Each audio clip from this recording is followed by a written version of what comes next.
So let's get our Bible. Mag-declare po tayo. And habang nagdi-declare po tayo ay sinasabi natin ito by faith. Sabay-sabay po tayo. I am what the Word says I am. And I will be what the Word says I will be. I love God. I trust God.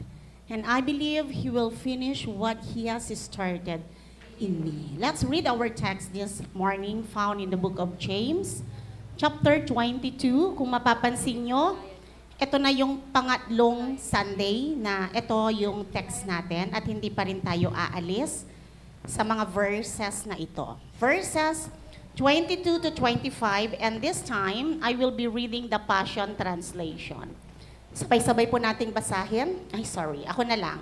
Kung may Bible po kayo, pwede niyong buksan. Since the Passion itong hawak ko, babasahin ko. Verse 22, don't just listen to the word of truth and not respond to it. For that is the essence of self-deception.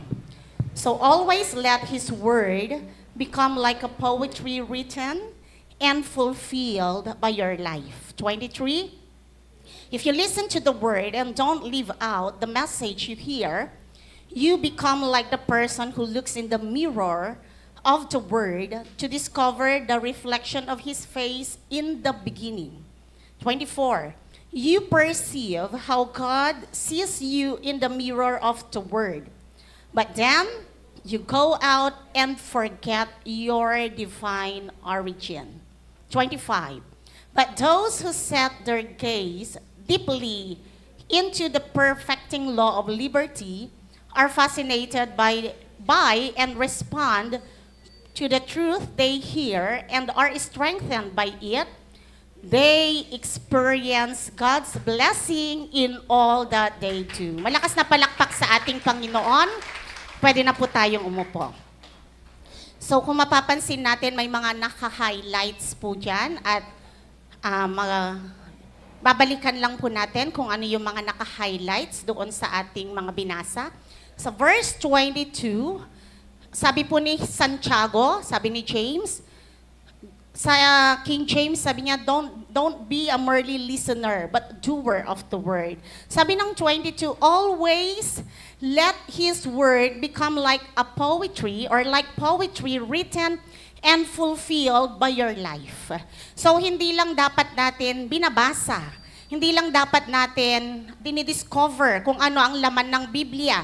Nakasulat dyan mismo sa verse 22 that it must be like a poetry written and fulfilled. Pakisabi fulfilled. So, last Sunday, gusto ko lang review lang tayo. May senior si Pastor about mirror on the word. At nakabuo tayo ng word na mirror. Alala niyo yon? M is meditate. Letter I is investigate. Naalala niyo? First letter R is remember. Second letter R is respond to the word. And then letter O, observe. And the last letter R is reflect. Actually, doon tayo sa last letter R. Yun ang bibigyan natin ng emphasis this morning. Because we are not only to read or we are not only to meditate, to investigate, to remember. The word that we are reading must be reflected in our lives. Diba ang definition pa nga ni Pastor last Sunday, the word reflect means duplicate, nagmamanifest, nakikita. Amen! Kasi wala namang silbi ang pagbabasa natin ng salita ng Diyos kung hindi ito nakikita sa buhay natin. So sabi ng verse 22, it must be fulfilled by our lives. Pagdating ng 24, sabi niya dyan, you perceive how God sees you in the mirror of the Word. Ito pala ang purpose ng Biblia. Napo-perceive natin, nalalaman natin kung paano tayo tingnan ng Lord. Grabe, ano kung alam lang lahat ng Kristiyano. Kung paano tayo tingnan ng Lord individually. Grabe, what a great life. What a wonderful world, sa Christian world, ano? But then, ito daw yung mga humaharap sa salamin ng salita ng Diyos na nakakalimot They go out and forget their divine origin. So, pakisabi nga, divine origin.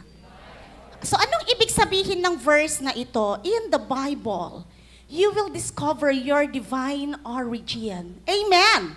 Who you really are. Your true identity. Your divine identity.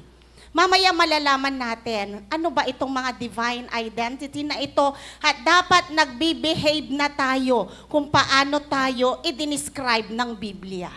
So kung titignan natin sa voice translation, yung verse 25, kasi mayroon akong gusto kong bigyan ng emphasis dyan. Sabi niya, however, it is possible. Pakisabi, posible.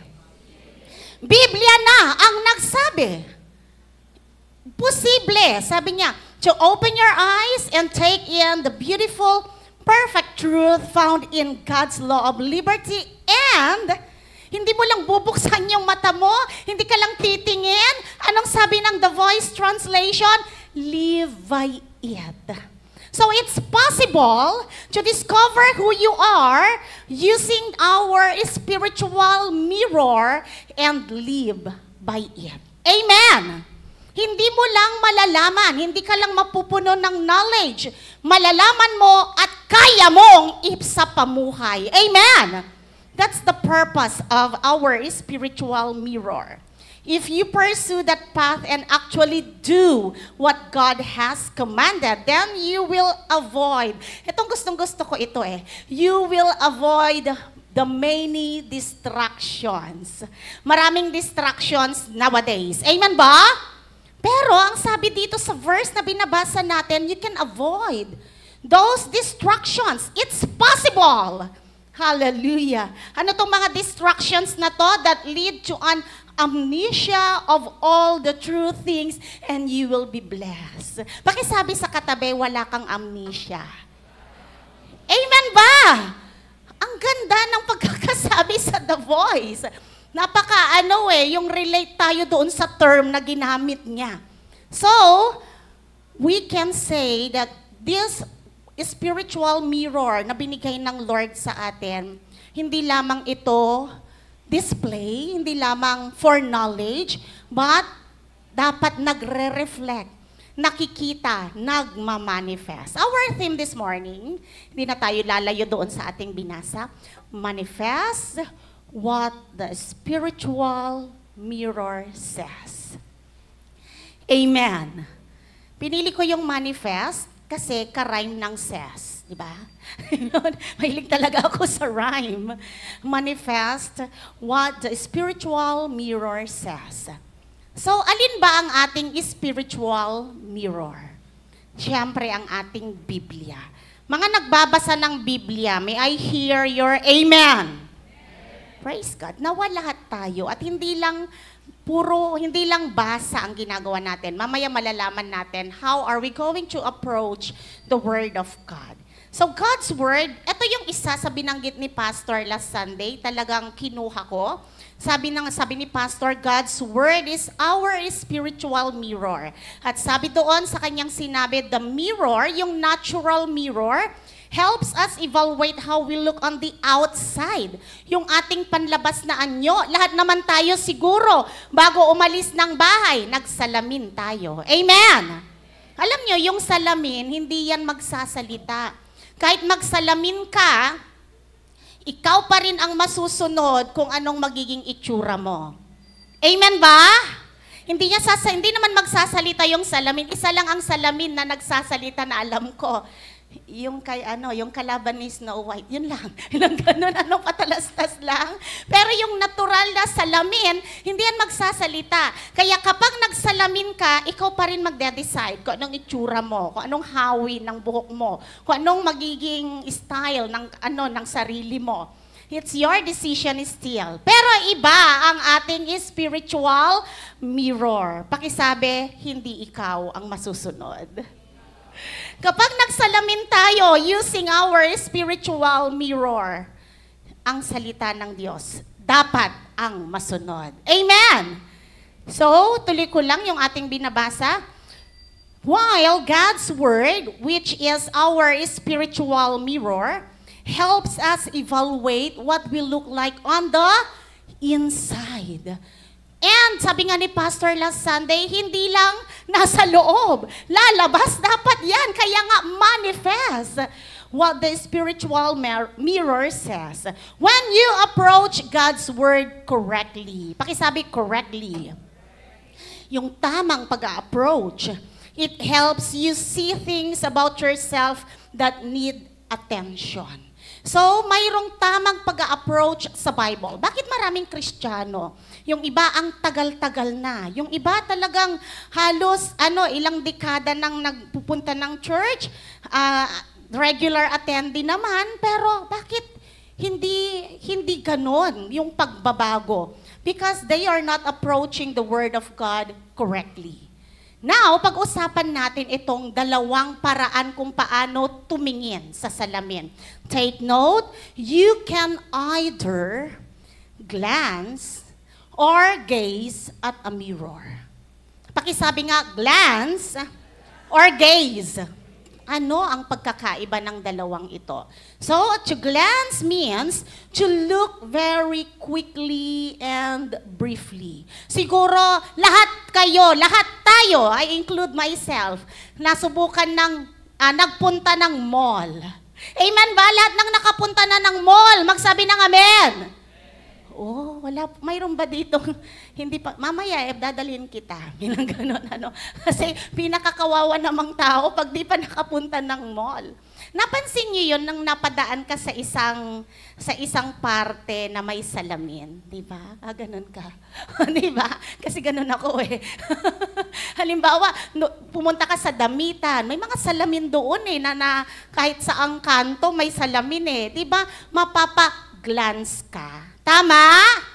Yung iba, hindi lang glance, siguro talagang nag-aayos, mga ganon-ganon pa, Pero usually, we just take a glance at the mirror. Yung mga mirrors na nadadaanan natin, glance lang yun. Napadaan ka lang. Hindi mo masyadong tinutukan or hindi ka nagbigay ng maraming oras kasi kababaing. Alangan di man ka man sa gaysay, di ba? So, iba naman itong gaze. Sabi niya, to gaze implies a long, fixed, and often intense look. Ano ang ibig sabihin nito? Hindi ka lang tumingin ng mabilisan, kundi nagtagal ka pa. Inaral mong mabuti sa mga nagsasalamin dyan, sa mga babae. Inaral mo kung anong ayos, especially pag may occasion, talagang nagbabad ka sa salamin. Diba? And that is gaze. At pagdating sa spiritual mirror na ang tinutukoy ay salita ng Diyos, we are not only to glance, but we are to gaze. Dapat nagbababad tayo, nag-aaral talaga tayo, nagme-meditate tayo. Amen! You don't just read your Bible. You discover who you really are in this spiritual mirror. Amen! Kaya siguro walang pagbabago sa iba kasi more on glancing lang sila. Sige, palatan, mabasa sa kaya verse. Dapat nagre-reflect, nagmamanifest po ito sa ating buhay. Kaya nga kung babalikan natin yung verse 25, this time sa NLT, sabi niya, but if you look carefully, that means that is gaze. Actually, yung gaze ginamit sa The Passion Translation kanina, kung napansin nyo. Gaze ang ginamit. Sabi niya, you look carefully into the perfect law that sets you free. And if you do what it says, and don't forget what you heard, then ito lang daw. Hindi pwedeng glance lang. Kasi kung glance lang, hindi mo pwedeng i-claim yung nasa last statement that God will bless you. You need to look intently, look carefully sa salita ng Diyos.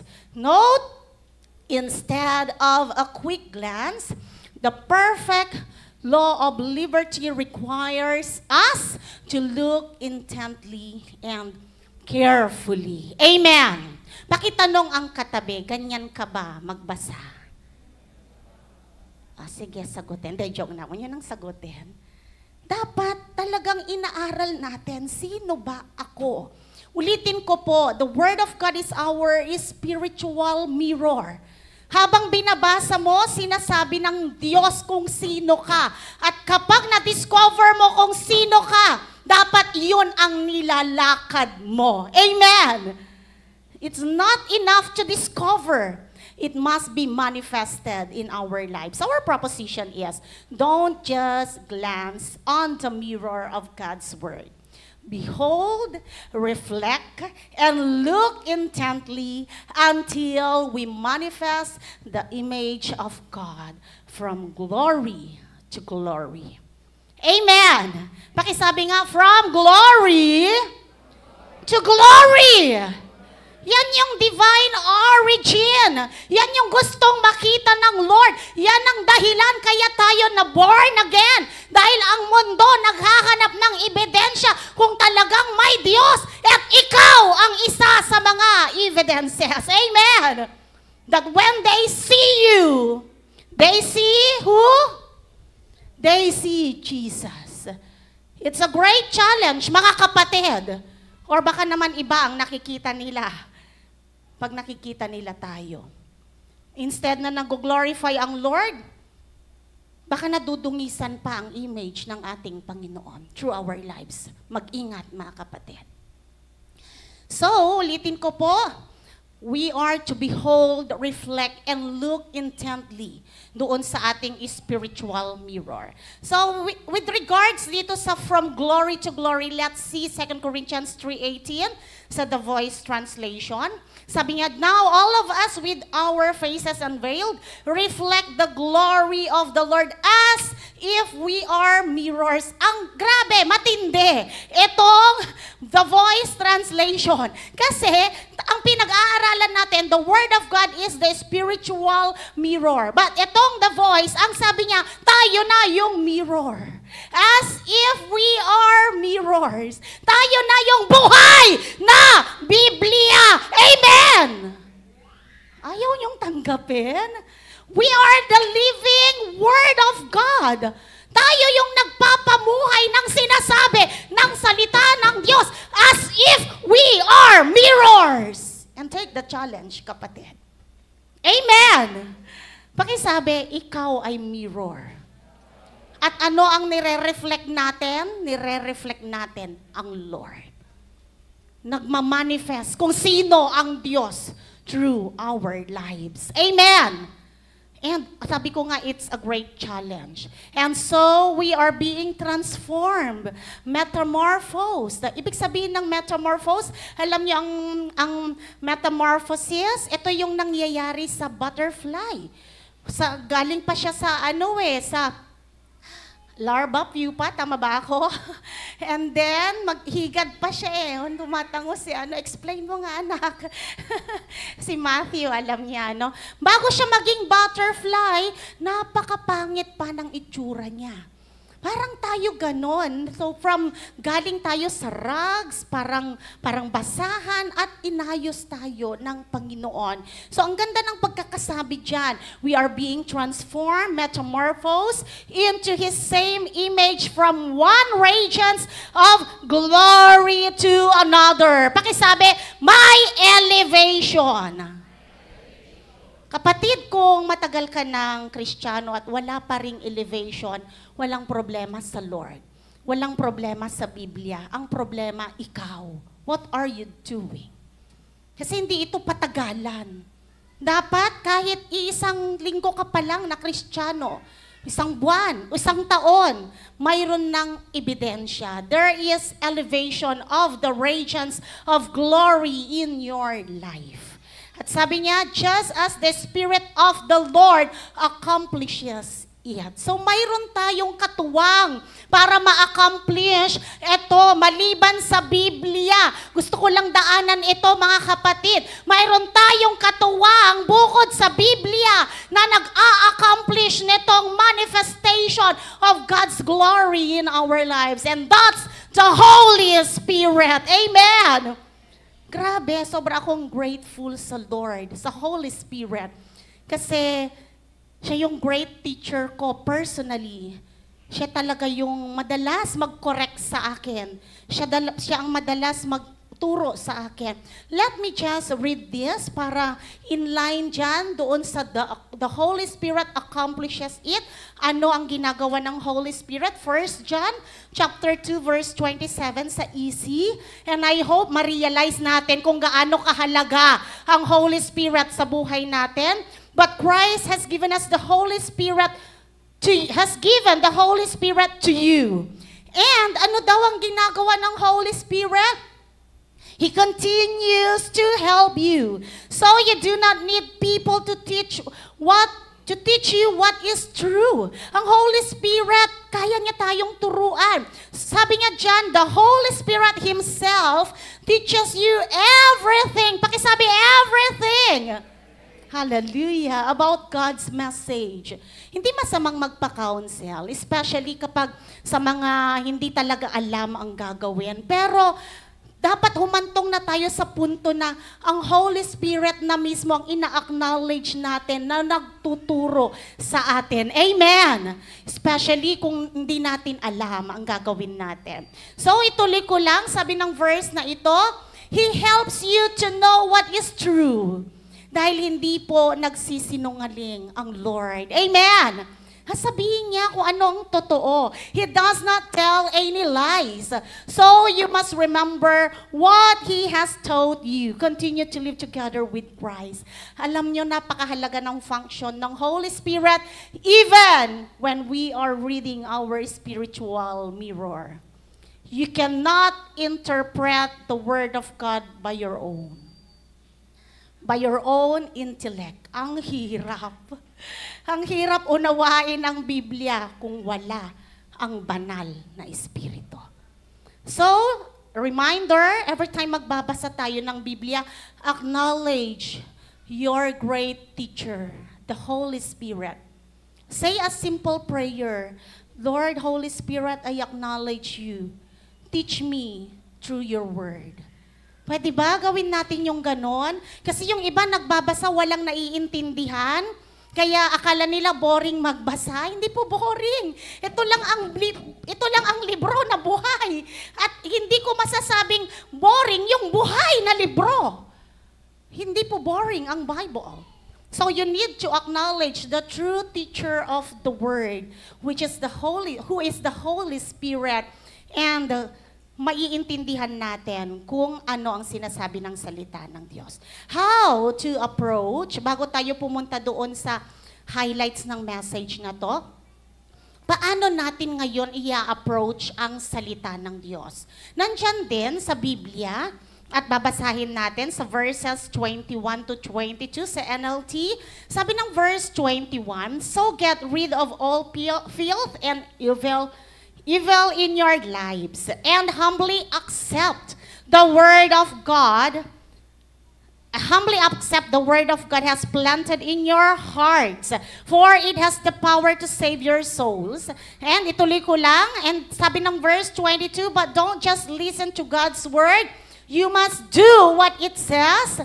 Otherwise, you are only fooling yourselves. Naka-underline yung dalawang paraan kung paano natin i-approach ang salita ng Diyos. Number 1 is receive it with humility. Kaya nga yung unang ginuhitan, humbly accept the word of God. Humbly accept. Huwag nang magmataas. Pag sinabi ng salita ng Diyos, eto ka, di tanggapin mo.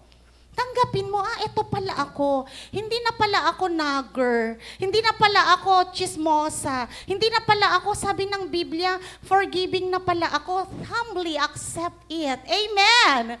Don't resist. Huwag nang makipag-argue. Kung anong sinabi ng Biblia, humbly accept it. Amen.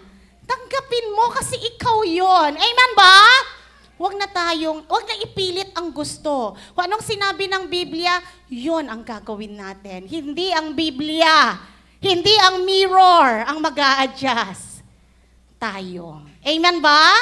Tayo ang magde-decide kung tatanggapin natin ang sinasabi ng Biblia or hindi. At nawa tanggapin natin. So, ituloy ko lang pangalawa. Pangalawa, how to approach after receiving the Word of God with humility, do what it says.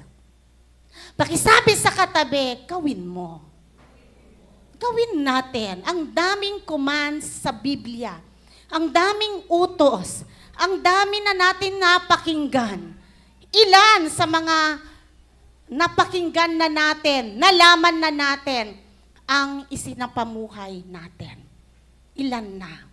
So, accept it, receive it with humility, and then do what it says.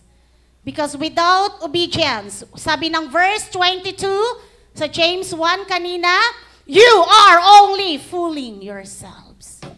Niloloko, yan yung sinasabi ko na niloloko ng sarili mo yung sarili mo. Diba? Ayaw nating paloko, amen! Pero hindi na ibang tao. Ikaw na mismo, niloloko natin ang sarili natin. So, aside sa dalawang ito, mayroong ni-remind ang Lord sa akin. Thrice na ito na na-receive namin or pinaalala ng Lord sa Don't Watch dahil ganito kahalaga itong 3 Ds na ito. Kaya tinawag ko na siyang 3 powerful Ds.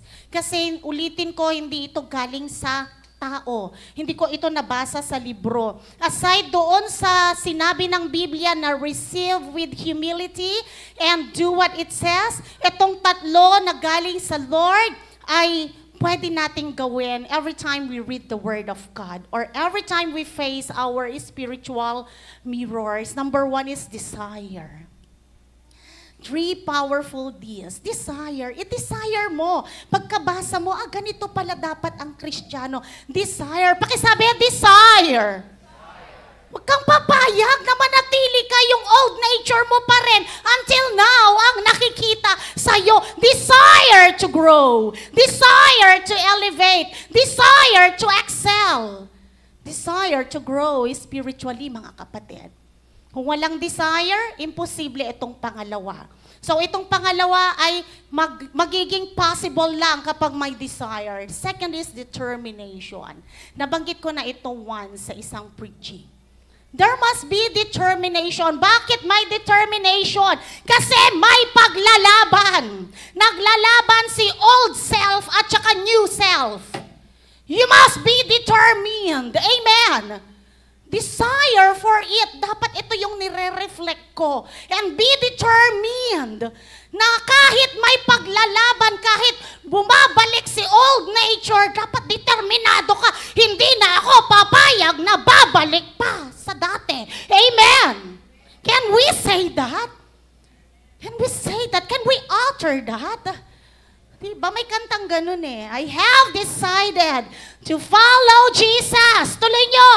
No turning back. Amen. Hindi na ako babalik sa dati. You must be determined. And last is discipline. Napakahalaga. Hindi na ibang tao ang magdidisiplin sa atin. Hindi na kailangang i-monitor pa kayo lagi ni chairman, ni pastor, ng discipler nyo. No need. You just need to discipline yourselves. Mga kapatid, these are powerful Ds na kapag mayroon tayo nitong tatlo, madaling i-reflect ang salita ng Diyos sa buhay natin. Amen! You will see great transformation sa buhay natin. Now, tingnan natin kung ano ba ang sinasabi or characteristic ng Bible. Our spiritual mirror. The Bible, or what we call a book like no other. Pakisabi mo nga, a book like no other.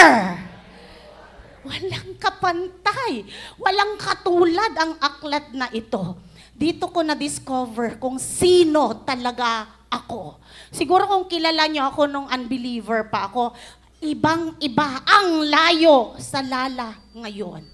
Dahil napakamahiyain kong tao. O, di ba, halata?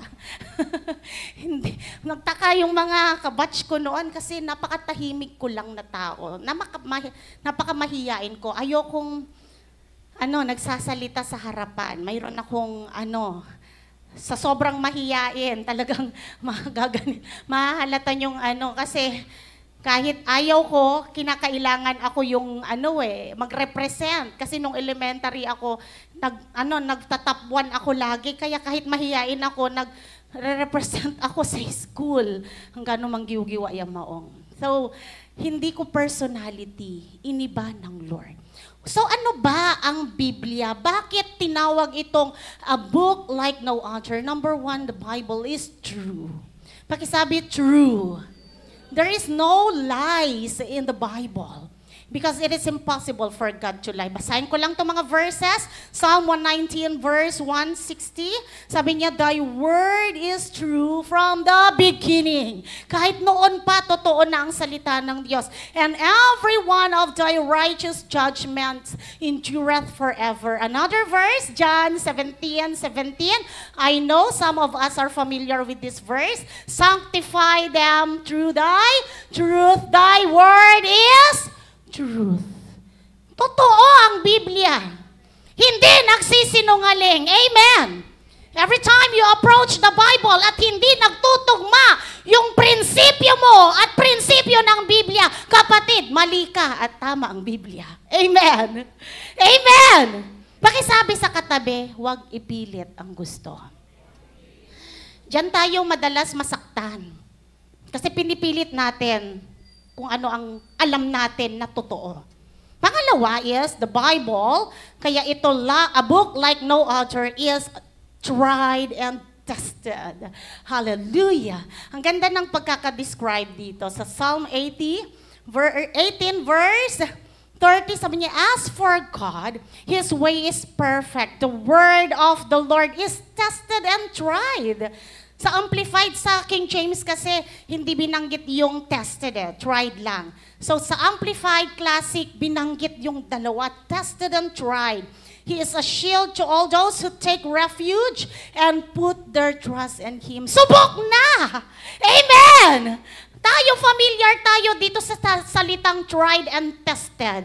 Kung nakabili tayo ng appliances at alam nating matibay, i-promote natin yan. Bakit di natin ma-promote ang Bible? Tried and tested na ito.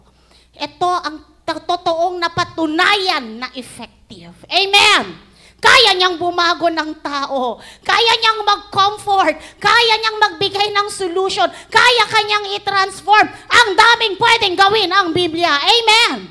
Tried and tested. Another is the Word of God. The Bible is pure. Hallelujah. Walang ibang elemento or mga maling elemento na nakahalo sa salita ng Diyos. Puro. Sabi ng Proverbs 30 verse 5, every word of God is pure. Hallelujah. He is a shield unto them that put their trust in Him. Another verse, ito gustong-gusto ko to kasi talagang dinescribe kung paano kasing puro ng Biblia ito. Hallelujah. The words of the Lord are pure words. Ito ang description. As silver tried in a furnace of earth, purified ilang beses? 7 times. Wala nang elemento or maling elemento na pwedeng humalo sa isang silver that is purified 7 times. Grabe, ganun kapuro ang salita ng Diyos. Kaya nga tried and tested. Amen! Madalas pag nagka-counsel ako, hindi ako kumukuha sa mga hugot-hugot from the Facebook, from the Google. Hindi ako mahilig sa mga kasabihan, malibang biblical yan. Kaya kapag may mga kinakaunsilan ako, Bible-based lang lahat ng sasabihin ko. Hindi ko rin huhugutin sa sarili kong kaalaman. Dahil ang Biblia lang ang puro. Amen. Tried and tested. Another is the Bible is right. Pakisabi, right. Tama. Hindi pwedeng tama ka at mali ang Biblia. Sabi ng Corinthians 6:14, be not unequally yoked with unbelievers. Ay, mali ang Biblia. Dapat pwedeng, hindi. Huwag mong sabihin, mali ang Biblia, tama ka. tama ang Biblia. At kung hindi umuugma ang prinsipyo mo, ikaw ang mali. At laging tama ang Biblia. Psalm 33 verse 4, for the word of the Lord is right. Pakisabi, right! And all His works are done in truth. Tama lagi. Huwag nating ipilit. Especially kapag alam naman natin na mali yung ating ginagawa, yung prinsipyo, yung tinatayuan, mali yung pamumuhay natin, umayos tayo mga kapatid. Dahil mas lalo lang tayong napapahamak if we don't align with the Word of God, because the Word of God is always right. Pangilan na tayo? Number 6. 5, sorry. 8 lang po ito. The Word of God is perfect. Pakisabi, perfect! Grabe, walang kakulangan. 100% na perfect. Walang kapintasan. Psalm 19 verse 7, the law of the Lord is perfect. Kaya nga, every time you see yourself in this spiritual mirror at kinokorek ka ng mirror mo ng Biblia dahil perfect ito at hindi ka pa perfect, kapatid, magpaayos tayo. Amen! Tayo ang magpaayos. Tayo yung mag-adjust kasi hindi ka pa perfecto. Pakisabi sa katabi, kapatid, hindi ka pa perfecto. So every time we face our spiritual mirror that is perfect, then we must have that desire na, Lord, gusto ko mag-reflect ito sa akin. Kasi perfect ang sinasabi ng salita ng Diyos. Number 6, the Bible is profitable. Wow! May pakinabang. Gustong-gusto natin yung profitable, yung kapaki-pakinabang. 2 Timothy 3 verses 16 to 17, sabi niya, all Scripture is given by inspiration of God and is profitable. Basahin ko lang kung bakit tinawag na profitable. It is profitable for doctrine, for reproof, for correction, for instruction in righteousness. Sa verse 17, sabi niya, that the man of God may be perfect, hallelujah, truly furnished unto all good works. Ibig sabihin, may pakinabang ang salita ng Diyos sa doctrine, sa reproof, sa correction, sa instructions. Pansinin nyo, mayroon din diyang correction. Amen! So the Word of God can be used also to discipline us, to correct us, to rebuke us. Profitable lahat ng sinasabi ng salita ng Diyos. Amen! At para mapakinabangan natin ito, we need to receive it with humility, ano yung nabanggit kanina, and act on it.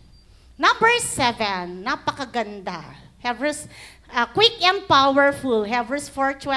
I really love this verse. Kaya nga sabi ko, ito lang ang salita, ang libro na buhay. Because it is quick and powerful. It is alive. Sabi sa The Passion Translation ata, full of energy. Grabe ano? Kaya kapag lagi ka palang nagbabasa ng Biblia, magre-reflect ang Biblia sa'yo. Full of energy ka na rin. Amen! Hindi ka moody. Hindi ka lalampa-lampa. Hindi ka, parang walang kabuhay-buhay. Kasi ang Biblia ay puno ng energy. Kaya puno ka rin ng energy. Amen! Hallelujah! O diba? Ang ganda. Kahit yung mga senior na dyan, pag nagbabasa ng Biblia, talaga naman, makikita mo alive and kicking pa sila. Ano? So let me read. For the Word of God is quick and powerful. Kahit yun lang muna basahin natin. Very powerful ang salita ng Diyos. And I believe you are experiencing it. Lahat ng agree na powerful ang Biblia. Magsabi ng Amen! And I hope hindi lang kayo nag-a-agree dahil sinabi ko, nararanasan nyo mismo. Lagi kong takbuhan ang salita ng Diyos. Every time confused ako, malungkot ako, na-hurt ako, hindi ko kasi personality yung magsumbong sa tao. Kahit nung unbeliever pa ako, Hindi ko talaga ugali kapag nasaktan ako, hindi ko sinishare talaga sa iba. Kaya nga introvert ako. Loner ako. At ang advantage nung nakilala ko na ang Lord, may kakampi na ako. Hindi pa rin ako pala share sa iba ng maaking mga nararamdaman or experiences. Praise God. I can share my situation to God. Kaya nga, kapag sa Lord ka nagsumbong, hindi ka niya tuturuang maging bitter. Amen! Tuturuan ka niya na mag-react ng tama, mag-respond ng tama. Kasi pag sa ibang tao, ibang ituturo sa iyo. Di ba? May tendency na ganon. So, very powerful. Every time nagsabi na ako sa Lord, Lord, give me a word. I need your word. And God is so faithful. Laging nagbibigay si Lord. And grabe, ganun ka-powerful. Mag-iiba agad yung emosyon ko na parang isang iglap lang, wow, I'm strong again. Di ba? Ganon ang nagagawa ng Biblia. Amen! And last is the Word of God. Yes, the same verse tayo, sharp. Matalim. Nako, pwede bang gamiting biglang gano'n ha? Tignan natin kung ano ang dinidivide ng Bible based on this verse. Sabi niya dyan, for the word of God is quick and powerful, sharper than any two-edged sword, piercing even to the dividing asunder of soul and spirit, of the joints and marrow, and is a discerner of the thoughts and intents of the heart. Mga kapatid, ang Biblia ang magsasabi kung yung decision mo ay galing lang sa emosyon mo or galing sa kalooban ng Lord. Mapansin ninyo dyan, mayroong soul and spirit. The Word of God will determine whether your decision is right or wrong. Galing ba yan sa emosyon mo lang, that soul, or galing yan sa salita ng Diyos or the Holy Spirit na nangungusap sa iyo? Ano pa ang sabi niya dyan? Discerner of the thoughts and intents of the heart. The Word of God can divide your emotion and God's perfect will. At sino dapat ang masusunod? Hindi dapat yung emosyon mo. Hindi dapat yung nararamdaman mo. Kasi i-divide yan ng Word of God. Kaya nga sharp, matalim. Maraming tao ang nagkakandapalpak-palpak sa decision. Kasi akala nila, kalooban ng Lord ang kanilang mga decisions. Go to the Word. Because the Word of God is sharp, matalim. I-divide niya yung emosyon mo. Paghihiwalayin niya yung emosyon mo at kalooban ng Lord. Ngayon, pumili ka kung alin doon. Naintindihan natin? Kaya nga, hindi tayo magkakamali when we approach the Word of God. Kasi paghihiwalayin niya yung iniisip mo lang at saka sinabi ng salita ng Diyos. Now, punta tayo doon sa ating highlights. What does the spiritual mirror say with regards to our position? Bibilisan ko ito. Actually, hindi na ako naglagay ng mga verses. Kung kayang ilabas, kung may mababanggit akong verse, pakilabas ng mabilisan. Pero kung hindi na kailangan, okay lang. Just write the verse na mababanggit ko. Number 1, ano ba ang sinasabi ng ating spiritual mirror with regards to our position? Number 1 is, you are already blessed. That's your position. Ephesians 1:3, God has already blessed us with all spiritual blessings. Pakisabi, all. That is our position. Alam nyo, basahin nyo ang buong chapter ng Ephesians 1. Kasi yun yung totoong position natin. Nilagay tayo ng Lord sa position na blessed tayo. Hindi tayo under ng curse anymore. Tayo ay, we can experience prosperity in line to this thing. So, we are already blessed. Number 2, you are redeemed. Pakisabi, redeemed. Na-redeem na tayo. Kaya nga mga kapatid, pwede mo nang ilakad yung buhay na redeem ka na. Sabi ng Psalm 107 verse 2, let the redeemed of the Lord say so. I am redeemed. I am spiritually blessed. I am physically blessed. I am financially blessed. Huwag mong tanggapin yung curse. Dahil lahat yan pinagbayaran na ni Kristo. Amen! lagi kong nire-remind ang sarili ko, hindi ako papayag na masayang lang, mabaliwala lang ang pinaghirapan, pinagbayaran ng aking Panginoon. I want to live well.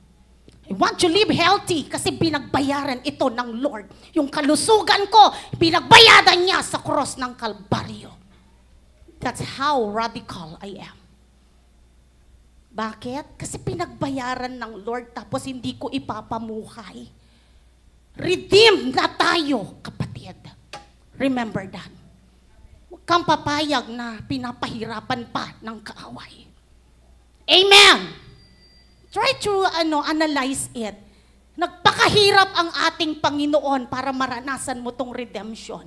Para hindi mo na maranasan yung mga curses mentioned in Deuteronomy 28, 15 to 68. Tapos, nararanasan mo, pumapayag ka na nararanasan mo pa rin. What's wrong? Wala sa Lord. Ang problema, nasa atin. Umayos tayo, see yourself in the spiritual mirror. You are redeemed. Amen. Amen.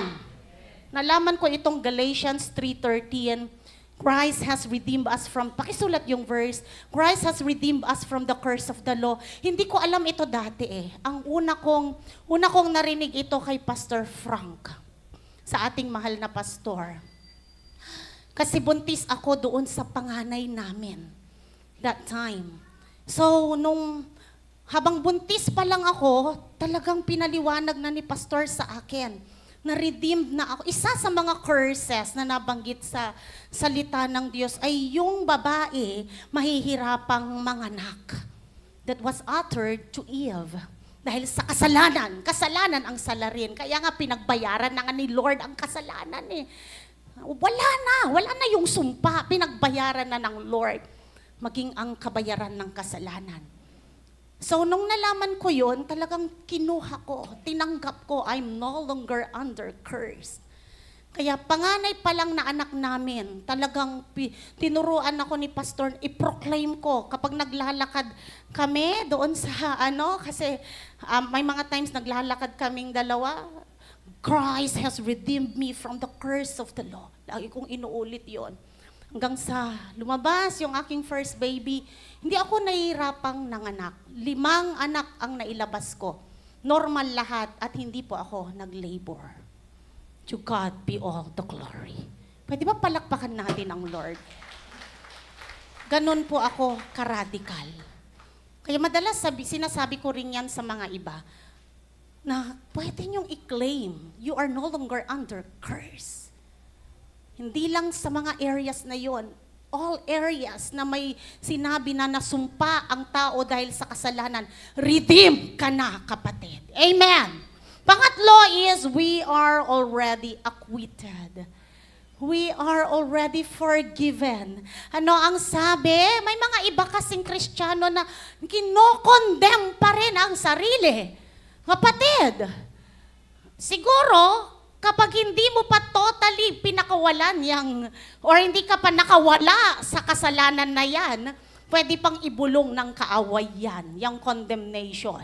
Na parang sinasabi ng kaaway na hindi ka pa forgiven. Pero, I'm telling you mga kapatid, sa mga nagkasala na totally nagrepent, you are already acquitted. Amen! You are forgiven. And Romans 8:1 is for you. Romans 8:1 is a powerful verse.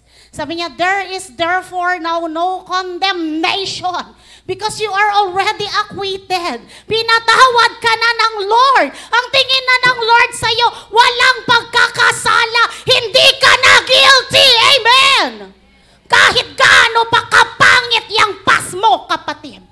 I'm telling you, if you have repented, sinabi mo, Lord, ayoko na ng ganito. There is no condemnation. Romans 8:1, to them who are in Christ Jesus, who walk not after the flesh, but after the Spirit.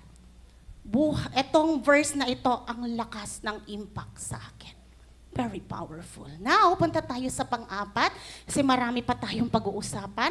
You are already victorious! Mga victorious, magsabi ng Amen!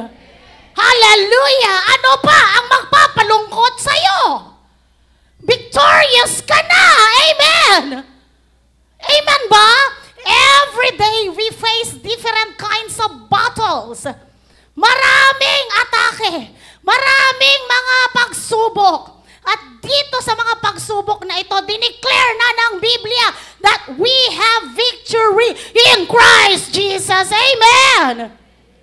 1 Corinthians 15:57. Thanks be to God who has given us victory in Christ Jesus. Para kanino daw yung victory? Pakisabi, pakituro ang sarili. Hindi kayo excited? Oh, come on mga kapatid, tayo ito. This is now our mirror. Ito yung sinasabi ng mirror natin. We have victory. Pakisabi, victorious ako. Pakisabi, I am victor. Victor, hindi lang ikaw ang victor dito, ha? Lahat tayo victors. Pero siya lang yung akitan niya, no? Ang kakaiba ng apelyido. Victorious tayo, mga kapatid. Hindi katalunan.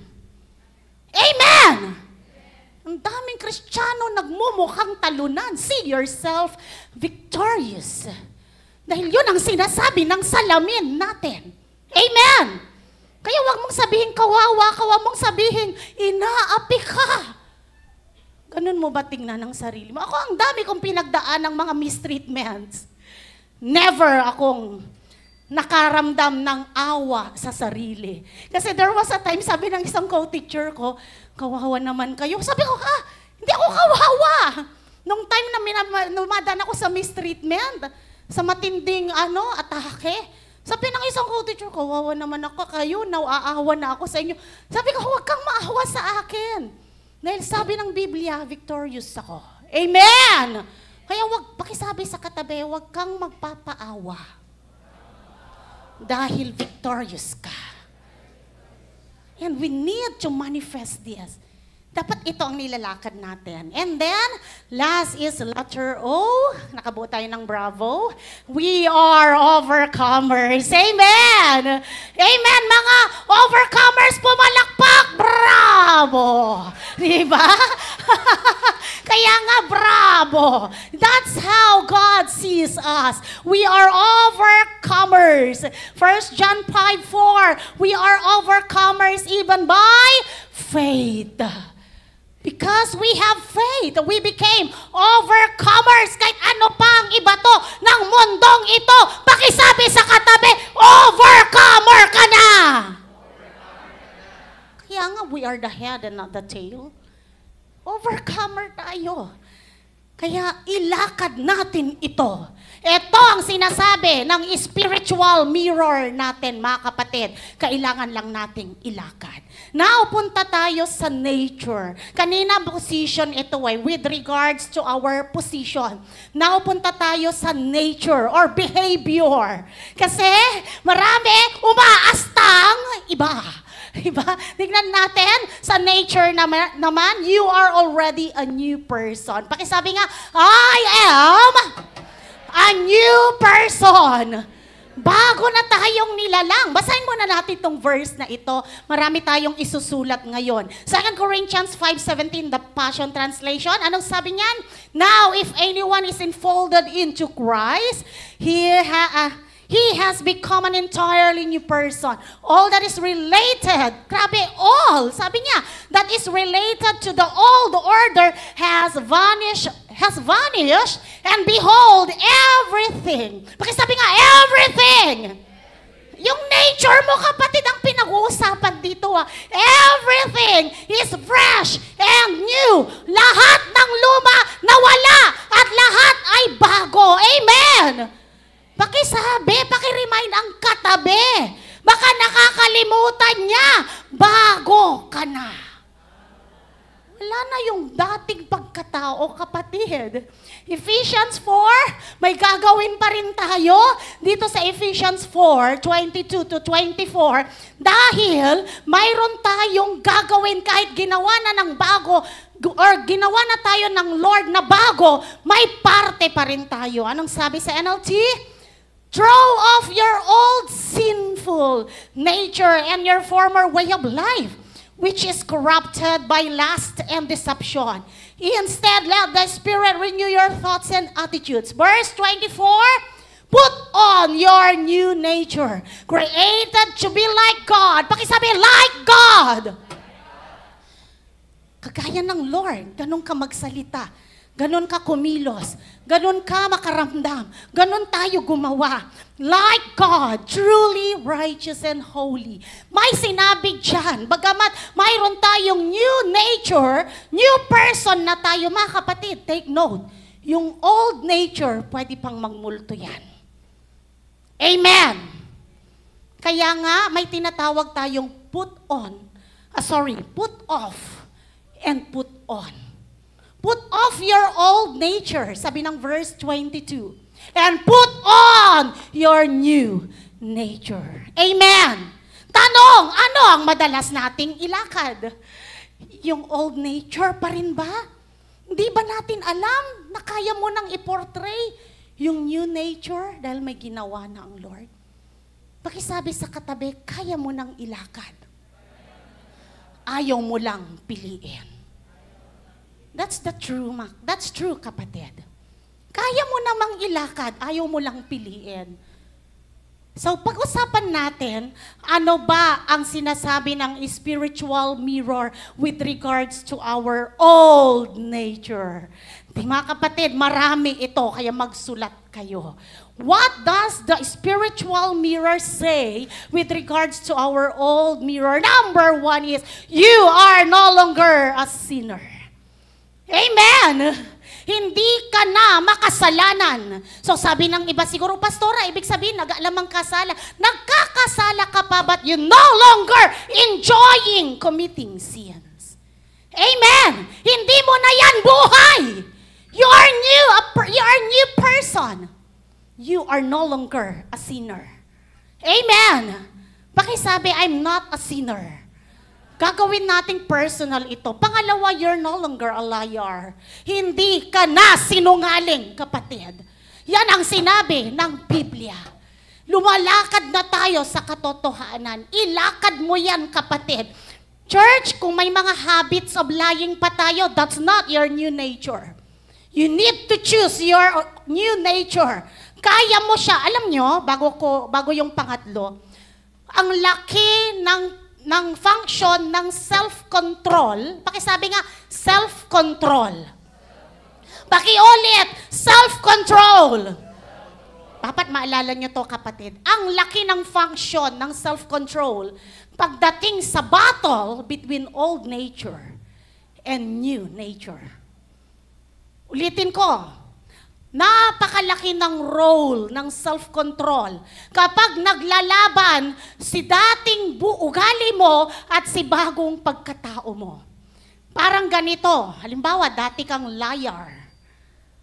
Ano ang gagawin? Ano ang function ni self-control? Self-control means you can still do it, but you won't.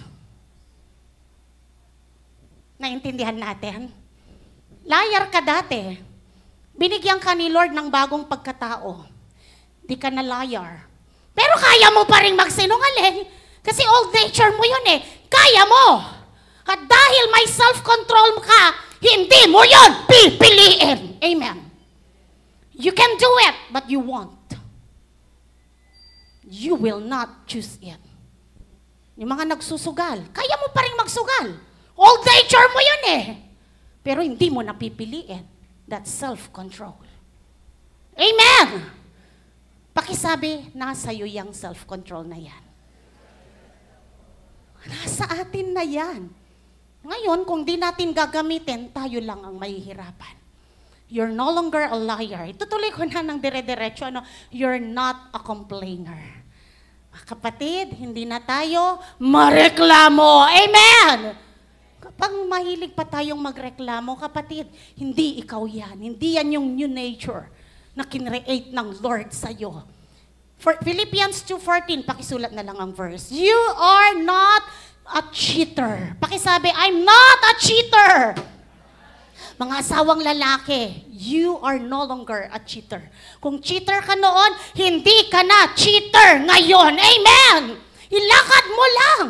Hindi lang naman sa mga, even mga estudyante, sa exam. Alam nyo, nung na-born again na, kahit nung hindi pa ako born again, ayoko na talagang mag-cheat. Magyugiwa yung maong. Hindi ako sanay pag ganon. Pero yung mga Kristiyanong sanay, sa exam. Ako talaga, kahit nung unbeliever pa ako, hindi ako sanay mag-cheat sa exam. And hindi lang sa exam, in all areas. Kapatid, ilakad lang natin ito. Dahil binago na tayo ng Lord.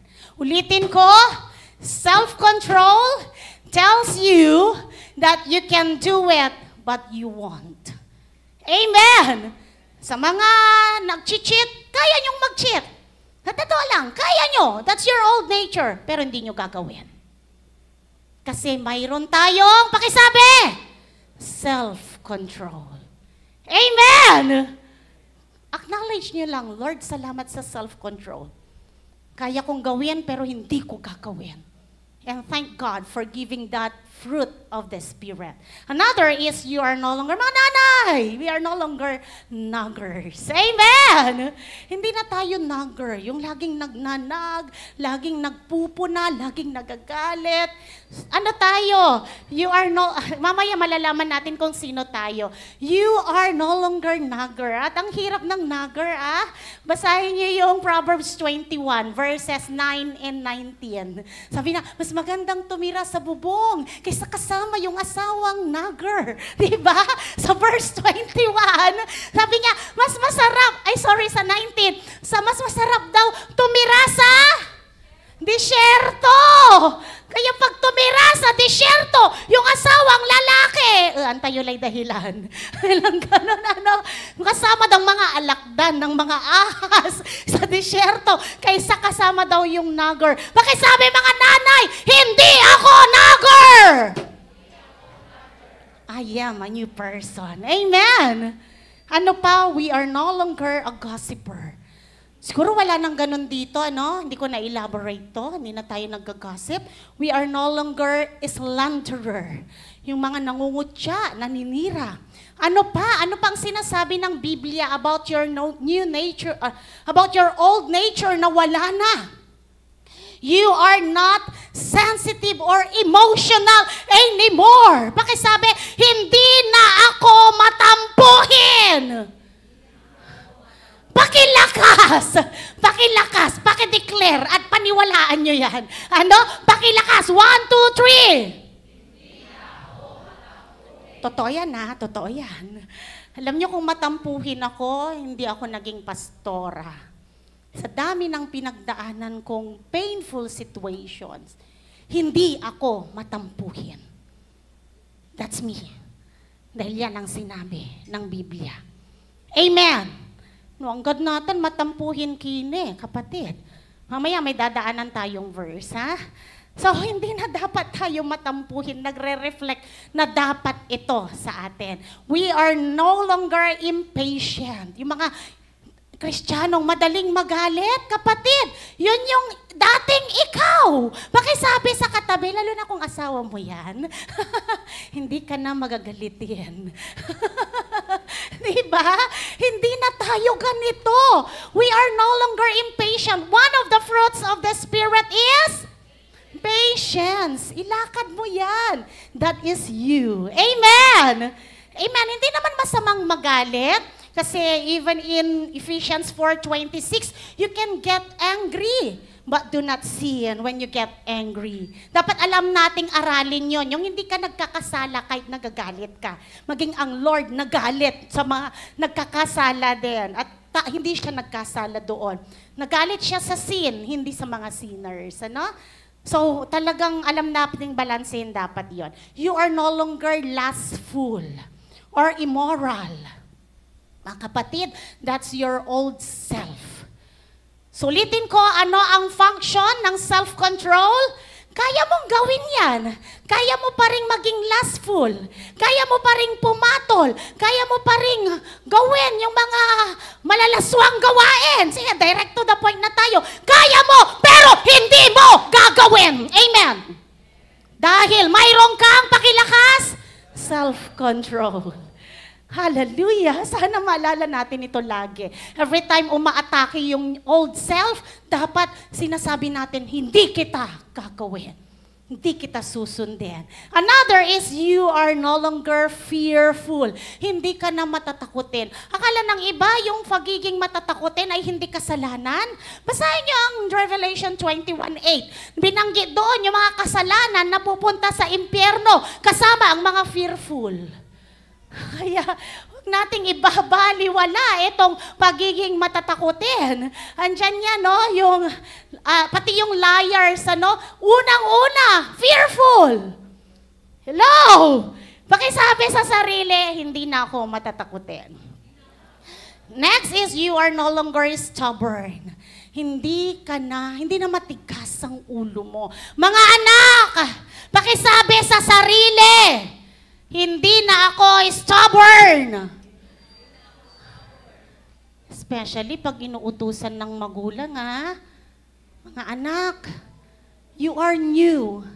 Bago na kayo. Ang asawang lalaki, hindi na rin stubborn.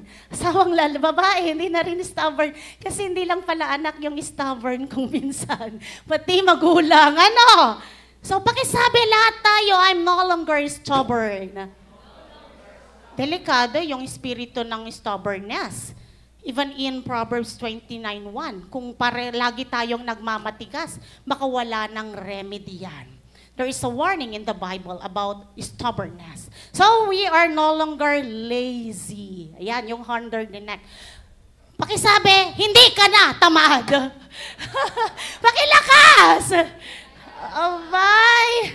Isa yan sa pinakaunang binago ng Lord sa akin. Instant na inayos sa akin ng Lord yung pagnanalita. Kasi hindi man ako palamura, na bago ka agad, hindi na ako talaga nagmumura pagka-born again ko. At yan, from tamad, naging masipag ako. At masipag nang hindi nagre-reklamo. Amen? Kasi maraming masipag din. Tumarabaho lang. Manahimik. Amen. Kasi hindi na tayo tamad. Masipag tayo at dapat komportable yung mga kasama natin sa bahay habang sinisipagan natin. Amen. Kasi may mga ibang nanay na masipag pero manggiw-giw iramay anak. Uy, apuramta ni si nanay. Manluluto la, mansisinop la, manggiw-giw amin so walad abong. Kasi sumasabay ito. Dapat masipag na masaya. Amen. So, ito tayo. And last is, you are no longer indifferent. Alam niyo yung indifferent? Yung wala ka nang pakialam sa mundo, sa mga nangyayari. Kaya, parang wala ka care. Pakisabi sa katabi, may pakialam ka na. You care for others. So, ito yung sinabi ng Biblia, ng ating mirror with regards to our old nature. Punta tayo sa ating new nature. Who are we now? Who are we now according to our spiritual mirror? This time, babasahin ko lang ng mabilis, kasi marami-rami ito. You are righteous. Pakisabi, I am righteous. I am holy. Pakilabas na kapatid. Pakilakas, I am holy. I am obedient. Mga kapatid, sa mga nagsusulat, isulat nyo ang mga to. Idikit nyo sa dingding, sa lahat ng poste ng bahay nyo para alam nyo kung sino kayo. Amen. Kaya nyo bang gawin yan? Pakisabi, I am honest. I am faithful. Declare it. Faithful ka sa Lord. Faithful ka sa asawa mo. Faithful ka sa trabaho mo. Faithful ka in all areas of your lives. I am, submissive. Pakisabi, mga asawang babae, I am submissive. Yes, you are already submissive. Kaya mong i-portray yan. Hindi na tayo yung kagaya dati na authoritative. Maraming mga asawang babae, umaastang leader. Let your husband leads. Amen. Allow them to lead and submit to their leadership. You are humble. Pakisabi, I am humble. Ituloy mo lang kapatid. Ito, ang ganda nito. Ito. I am calm. Ay, ayaw pumayag. Ayaw. Ay, pastor, kalmado. Praise God. Ay, bilang ganun. Yun ang kailangan niya. Bilang ganun, ano. Pakisabi, I am calm. I am patient. Sige, tuloy natin. I am courageous. Next, I am generous. Tuloy, sabay-sabay. I am gentle. I am hardworking. I am compassionate. Madami pa to. I am appreciative. I am considerate. I am loving, forgiving, joyful, peaceful, and grateful. Malakas na palakpak sa ating Panginoon. I hope na isulat natin, or isend ko na lang doon sa JOL fam. This is who we really are. Amen! Eto ka, kapatid, pakisabi sa sarili na lang, eto talaga ako. Ito yung sinasabi ng mirror natin. This is who you are. Dapat nating ilakad ito. Actually, 21 yan na I am. Hindi ko na nilagyan ng verse kasi baka maabutan pa natin ng madaling araw. Nilagyan ko pa isa-isa, no? Now, the problem is, look at this verse in Hebrews 5. Bakit hindi ito nagre-reflect sa marami? Para alam nating i-evaluate, bakit hindi ito nakikita sa akin? Sabi ng Hebrews 5:11-12, sabi niya, we have a lot more to say, sabi ng writer, to you about these things, but you are slow to understand things. Hindi pa daw nila naiintindihan. Sino ba ang kausap ng writer na ito? Yung mga matagal ng Kristiyano. Tingnan niyo kung ano ang laman ng verse na to. Sabi niya, as a result, it is difficult to explain anymore to you now. Verse 12, after all this time as believers in Jesus. Sabi ng ibang translation, ang tagal nyo ng believers. Anong sabi dyan? You ought to be teachers. Dapat nga nagtuturo na kayo Dapat nga dito, lahat tayo nagba-Bible study na, parang gano'n ang ibig sabihin. Dapat hindi ka na inaalagaan, nag-aalaga ka na ng kaluluwa. Dapat naglilid ka na. Pero anong sabi ng verse na to? Instead of that, you still need someone to teach you the first lessons about God's message. Ang sabi dyan, yung basic, yung elementary lesson. Supposed to be, sabi ng writer, gawin nating parang i-dramatize natin. Dapat college ka na Pero ang gusto mo pang pakinggan yung pang elementary. Bakit? Hindi nag-grow. Sabi ng verse na ito, you have become like babies who need milk instead of proper food. Maraming Kristiyano ang ganito. Hindi nila nire-reflect kung sino sila based on the Bible. At para pa rin silang baby. Pakisabi sa katabi, wake up. Sabi ng verses 13-14, tuloy natin, anyone who still thinks like a baby does not yet understand God's message about what is right. It is as if they are still drinking only milk. Kaya kapag kinokorek mo, ang milk, yun yung mga tapik-tapik, yun yung mga spiritual milk. Yung puro haplos, puro love, puro grace. Ayaw nila ng correction. Pag kinorek mo, tampo to the max. Baby pa ang mga yun. Pakisabi sa katabi, hindi ka na, baby. Alam niyo ang baby, natural lang pala tampo yan. Natalusan mo, taugaw. Si Grace tuloy, hindi pala baby tong anak ko. Si Francine nga, katiten lang niya. Minsan nagtatampo yan. Pero etong week na ito, pinatanggap ko sila uli sa Lord Kasi sabi ko, 10 years old ka na anak. So, hindi ako sure kung nung pinatanggap ko sila noon, kung totoong tinanggap nila, pinatanggap ko sila uli ni Hana, silang dalawa. Kasi natatalusan nila. Anak, born again na kayo Impatalos ko, paano ba tanggapin si Lord?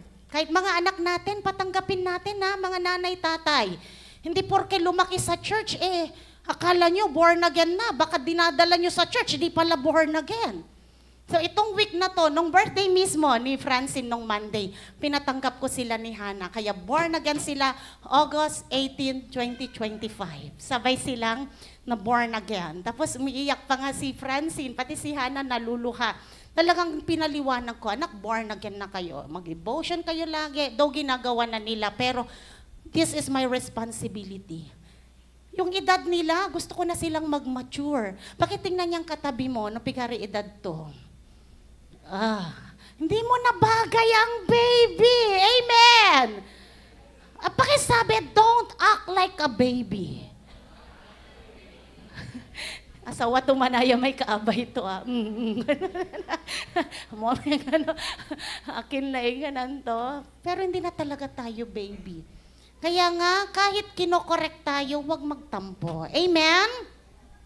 Act as matured Christians. So, tuloy ko lang tong verse na ito. Sabi niya, people who have grown up eat proper food. In the same way, people who have been believers for a long time, sabi niya, should understand more about God's message. Ito dapat sila. They should have learned about what is good and what is bad. They should know the difference between good and bad. At eto na dapat tayo. Pakisabi uli sa katabi, mag-grow ka na. So, bago yung ating conclusion, another reminder na nilabas ko na rin kanina. Ano yung 3Ds para lumabas itong mag-manifest? Pakisabi uli. Please remember itong 3Ds, powerful 3Ds na to.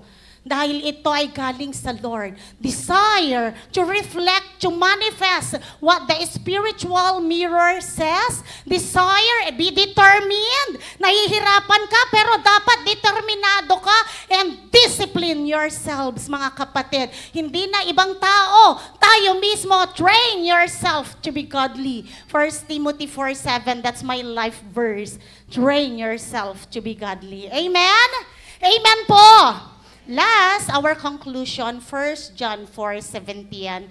Ito daw ang isa sa mga rewards ng mga nagmamanifest ng sinasabi ng Biblia. Alam nyo, maraming tao alanganin, natatakot pagdating ng judgment. Pero iba ang pakiramdam ng mga nagre-reflect ng kanilang spiritual mirror. They are not afraid on the day of judgment. They are excited. Basahin ko lang sa The Passion Translation. That is how, sabi niya, that is how we are able to love love other people completely. Then, sabi ng verse na ito, we will not be afraid. Kailan daw hindi na tayo matatakot? Hindi na tayo i-judge ng Lord. Awarding na lang. Bakit? Ituloy ko lang. We will not be afraid on the day when God will judge all people. Why? Ito yung dahilan bakit di tayo matatakot sa judgment day. Pagharap natin sa Lord. Bakit? Because we can be sure that God will not punish us. Amen. Pakitanong ang katabi, sigurado ka na ba? Are we really sure that God will not punish us? At bakit tayo sigurado? Anong sabi ng verse na ito? We know. Pakisabi, I know. This must be our statement, mga kapatid. Dapat kaya na nating sabihin ito. We know. We know this because we have lived in this world. The way or in the way that Jesus lived. We manifested what is stated in the Bible. Amen. Tumayo tayong lahat and pwede ba awitin natin yung Ikaw Lamang? I really love that song kasi sabi ng chorus part, Ikaw lamang ang nagtiwala sa akin. Please mga kapatid, iba ang tingin ng Diyos sa atin. You are holy. You are blameless. You are righteous. You are a new person. ganyan katignan ng ating Panginoon. Kailangan mo lang ilakad.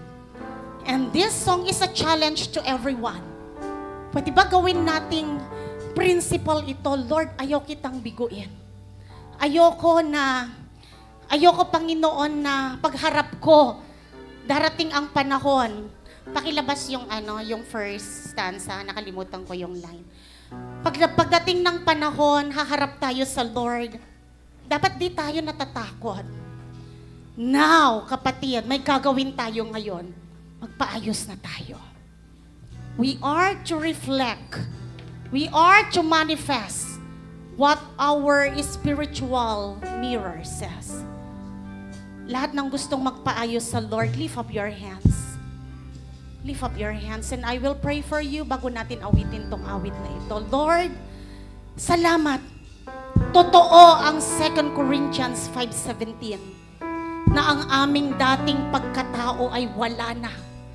Our old nature is gone and you have given us a brand new nature, O God. Lord, bago na kami.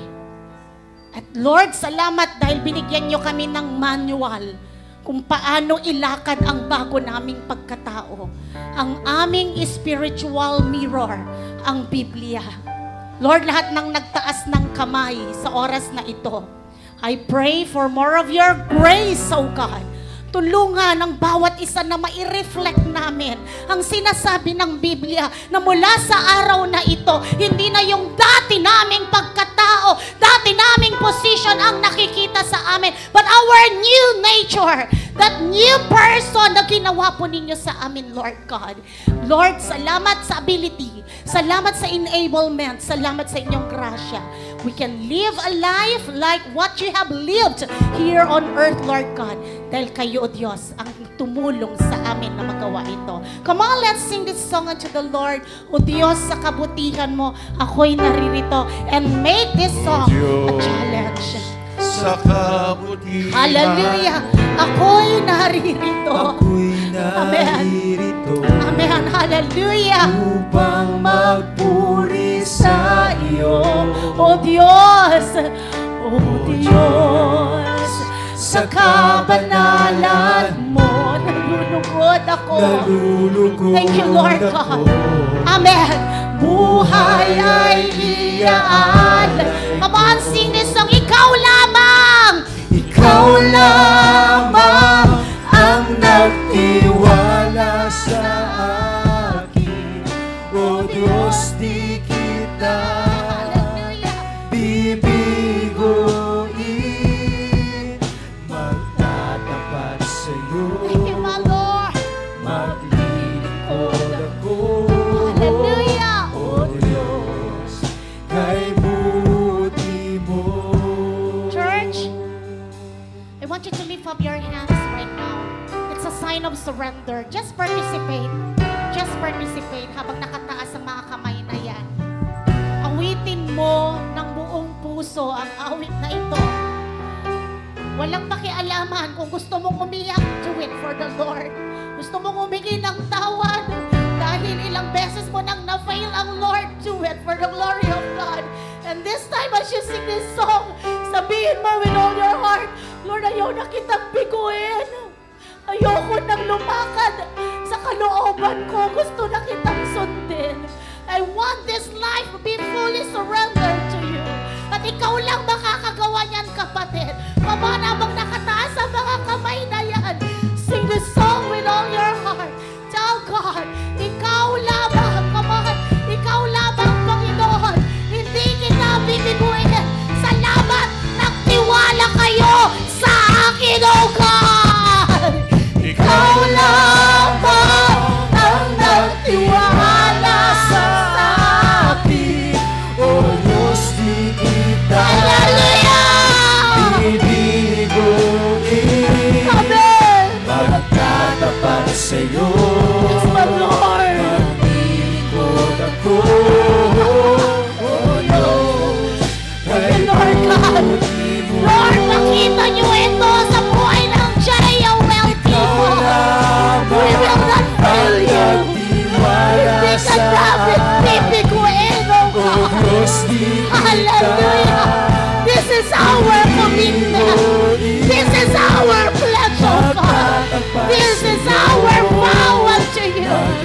Lord, kaya namin. Kasama namin kayo, oh God. Hallelujah! Come on, just sing that song unto the Lord. Ikaw lamang ang nagtiwala sa akin. O Diyos, di kita bibiguin. Magtatapat sa'yo. Hallelujah! Hallelujah! For the very last time, sing this song. Ikaw lamang ang nagtiwala sa akin. O Diyos, di kita bibiguin. Magtatapat sa'yo. Maglilingkod ako. O Diyos, kay buti mo. Church, sing it softly unto the Lord. Come on. Ang nagtiwala sa akin. Huwag mo nang bibiguin O ang Lord. Diyos, di kita Dahil iba ka na. bibiguin. Titiwala ang Lord sa iyo, kapatid. Sa'yo, Hallelujah. lingkod ako. May ginawa siya. Huwag mong sayangin yung buhay na ipinaglaban niya para sa iyo. Huwag mong sayangin, kapatid. Dahil ang naging kabayaran ay ang buhay at dugo ng ating Panginoong Jesus. Naging kabayaran yan para maranasan mo ang buhay na ganapan kasiya-siya. Church, make a firm decision right now. Make a firm decision. Tell God for the very last time, ikaw lamang. Ikaw lamang ang nagtiwala sa akin. O Diyos, di kita Hallelujah. bibiguin. Magtatapat sa'yo. Maglilingkod ako. Maglilingkod ako. O Diyos, kay buti mo. Magtatapat sa iyo. Come on. Magtatapat sa iyo. Lord, maglilingkod ako. O Diyos, Kay buti mo. say it with all your heart. Magtatapat sa iyo. Magtatapat sa'yo. Amen. Maglilingkod ako. O Diyos, Kay buti mo. hallelujah. Malakas na palakpak sa ating Diyos na nagbigay sa atin ng buhay na ganap at kasiyasiya. Sa Diyos na nagbigay sa atin ng bagong pagkatao. Sa Diyos na nagbigay ng katagumpayan, na nagpala at ginawa ang lahat para tayo'y makapabuhay according sa kanyang salita. Hallelujah! Salamat, Panginoon! Come on! Come on! Palakpak para sa Diyos! Palakpak ng mga pinagpala ng Diyos! Palakpak ng mga binago ng Diyos! Palakpak ng mga sumusunod sa Diyos! Hallelujah! Hallelujah, Lord! Thank you! Hindi namin ma-imagine ang sarili namin kung wala kayo. Our life is meaningless without you. Salamat sa transformation. Salamat sa inyong ginawa. Salamat sa inyong salita na nagpapakita kung sino kami. Lord, mula sa araw na ito, hindi kami papayag na mabaliwala ang buhay na ipinaglaban po ninyo para sa amin, Lord God. Lord, we will reflect, we will manifest what the Bible is saying. We are what the Word says we are. Pakisabi uli, kapatid, I am what the Word says I am. what the word says I will be. Lord, this is our declaration. And we believe, Lord God, it shall come to pass, oh God. Hallelujah. Magmamanifest ito, lalo na sa mga naniniwala at sumusunod sa inyong salita, oh God. Muli, Panginoon, sa inyo namin pinagkakatiwala ang lahat. Thank you hanggang sa inyong pagbabalik. Maranasan namin ang transformation from glory to glory to glory to glory to glory until we become like you, my Lord. Hallelujah. Hallelujah. Muli sa inyo ang papuri, pasasalamat. Sa inyo lamang namin binabalik ang lahat. Come on, malakas na palakpak sa ating Panginoon. Thank you, Lord. Thank you. Thank you. You are great. You are amazing. Nothing compares to you, oh God. In Jesus' mighty name we pray. Lahat ng patuloy na binabago ng Lord, sumigaw ng napakalakas na amen! Woo! Hallelujah! Hallelujah! Pwede na po tayong umupo.